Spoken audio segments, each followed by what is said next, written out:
Welcome to the film analysis, today with The Conversation by Francis Ford Coppola.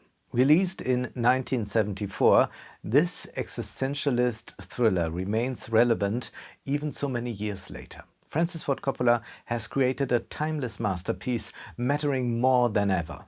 There are 1,000 films to watch. But why is this film so urgent, so incredibly topical? Admittedly, the surveillance methods are downright charmingly primitive. The then innovative microphones in ballpoint pens, the sensitive recordings and radios have been rendered dauntingly obsolete. We all carry smartphone listening devices with us. But even though technology advanced, the conversation concerns us, moves us, as it precisely reveals a radical uncertainty of our identity. The film asks, who are we? The answer comes from a saxophone. It is a painful loneliness. In The Conversation, Gene Hackman plays a private wiretap specialist named Harry Cole, assigned to shadow a young couple of lovers. At first, the client remains in the dark. The motivation is unclear. Harry Cole is paid not to ask questions. The surveillance takes place in a public space. The lovers stroll through a square full of people and engage in a seemingly trivial dialogue. Harry Cole and his associates are close on their heels. Later, in the editing room, Cole will piece together the communication. Coppola shows us the scenes of surveillance over and over. Again and again we hear snatches of dialogue, all composed like a fugue.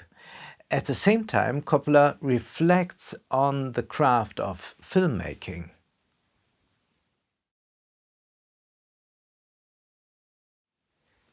Something is missing in this communication. One sentence is unintelligible due to quite the loud drumming of a musician in that public square. The drumming seems to symbolize the primal forces that want to resist total surveillance. Cole, however, can filter out the sentence with difficulty. The woman says to the man he'd kill us if he got the chance. Cole starts to get scared. Has he delivered a pair of young lovers to the knife of a vengeful husband? Coppola shows wonderfully the true abyss has always lain in the everyday. Spies, mafiosos, bosses, arms dealers. Being involved in sinister business doesn't surprise us at all. We are always shown what we expect anyway. But what about the everyday?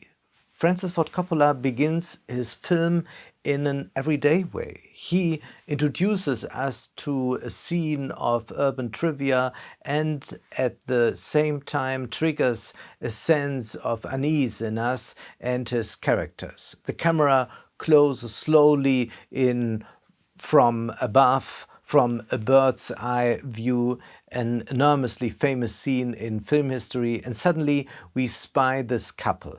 We are the voyeurs, but at the same time it resembles a noose that tightens around us, just as this noose tightens around the characters. We realize we may be voyeurs, but we could just as easily by standing in the spot. We should consider this Big Brother scene when wandering in public places that have long since been monitored by cameras. We are always being watched at every turn. On another day, Harry Cole follows the couple to a hotel and witnesses a gruesome murder.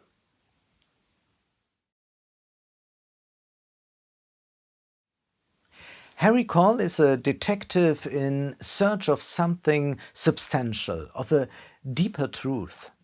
In the hotel room, Cole looks for a way to monitor the neighboring room where the murder is about to take place. He looks through a crack, then drills a hole Think of the hole in the wall in Bates Motel in Psycho.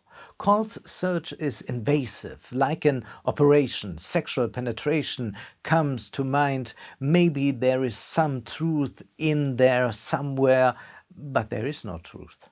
Then he aims for the highest. He seeks an answer in faith. He's a Catholic. When a co-worker makes blasphemous remarks, Call reacts very harshly. He goes to confession and reveals himself before God, but receives no answer. Hackman grandiosely plays a man in absolute absence of anything like meaning, and then he tries to find the substantial in the lowest, in a toilet. He is in the hotel room where the murder is going to happen. He enters the bathroom and flushes the toilet, and then suddenly water, bloody water, bubbles up, spilling over the toilet's edge. The repressed comes to the surface. Perhaps the substantial could lie in the blood itself. Here Slavoj Žižek detected an intense dialogue with Hitchcock's Psycho. And indeed it is. Like Norman Bates, Harry Call tears open the shower curtain, searching for a clue, any trace of blood, but as we know from Psycho, Norman Bates cleaned very well. And Hitchcock is maybe the first director who shows a toilet flushing, and some contemporaries consider this scene distasteful. The connection to Hitchcock is by no means arbitrary, but rather the modernization of Hitchcock's oeuvre. Hitchcock's films usually feature an innocent man or a group of innocent men accidentally getting into a predicament. They become suspects, accomplices to murder or powerless witnesses. The coincidence reappears in the conversation. There is a little coincidence. When you are eavesdropping, you should pay close attention to the intonation. And if you emphasize the sentence, "he'd kill us if he got the chance," just a little differently, it takes on a different meaning. That's also what algorithms fail at, because they struggle to understand irony, sarcasm, all what is substantial in the human communication. And how quickly you end up on a no-fly list because you have Googled a few dubious terms. Coppola radicalizes the Hitchcock concept once again by drawing inspiration from Sartre and his existentialism. Harry Call, after all, represents both a victim and an accomplice, as ultimately all the characters in the film. Yes, like all of us. Peter Bogdanovich mistakenly criticized that the conversation has nothing to do with Hitchcock, missing the fact that a classic Hitchcock film is no longer possible in 1974, as Francie further proved. Hence, Hitchcock fled to persiflage in his final film Family Plot. The title, The Conversation, is ambiguous. It is, of course, the overheard dialogue of the lovers. It is also the dialogue with film history with Hitchcock, but it is also about the communicative network. Everything is connected. Coppola wants to tell us again and again there is a murder, and we see Nixon on the television, we see Fred Flintstone. Everything relates to each other. But how? Harry Call considers him the spider in the web at first, but he's just the fly.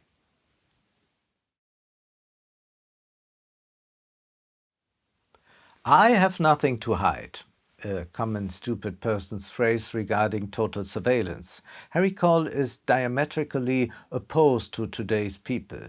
The saying can be realized in two ways. Harry Call abolishes his private life. His flat is completely impersonal, with only his keys constituting his identity. He himself carries no secrets, as he tells the woman he sleeps with. He cannot reveal any secrets, he simply has none. People don't know anything about him because there is nothing deeper hidden there. Karl is just a public person without a private life. People nowadays are the exact opposite and no less desolate. They abolish their public persona and feel privately everywhere, whether at work or enjoying a hobby, whether at the theater or at home, whether in front of the television or in the cinema.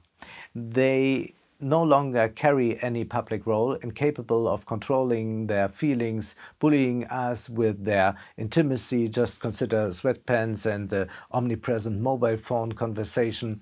But surveillance is total, Coppola tells us, bringing us back to today. When Karl arrives at his flat, a call reveals that he is being monitored and bugged. Further, he's being sent a recording, namely him playing the saxophone. And Karl starts to dismantle his whole flat. No stone is left unturned. He even doesn't stop at the last thing he has left, namely a statue of the Virgin Mary, in other words, faith. Faith is also lost. He destroys the statue of Mary to see if there is a bug hidden, but discovers nothing. The surveillance is total in its invisibility. Karl, as a lonely saxophone player, is a beautiful image still true today. More than ever, we seem connected and yet alone. Apps like Grindr or Tinder bear witness to this. Karl's saxophone record is heard, but no longer listened to. But Coppola doesn't just reflect on hearing. He says film is an audiovisual medium. It is also about seeing. When Karl might be watching the murder, he is standing on a balcony. On the other balcony, the murder is taking place. A frosted glass pane is between the screen, so to speak, producers and recipients. For one thing, the frosted glass is opaque. We can't see everything as on screen. And for another, Karl is afraid to truly see anything when a murder happens. Then he takes refuge in his hotel room, hiding under the covers. In short, we only watch, but we don't see. It would be nice if you would like to support the film analysis financially. You can do so via my bank account or PayPal. Also, you can find me on Patreon. Thank you very much.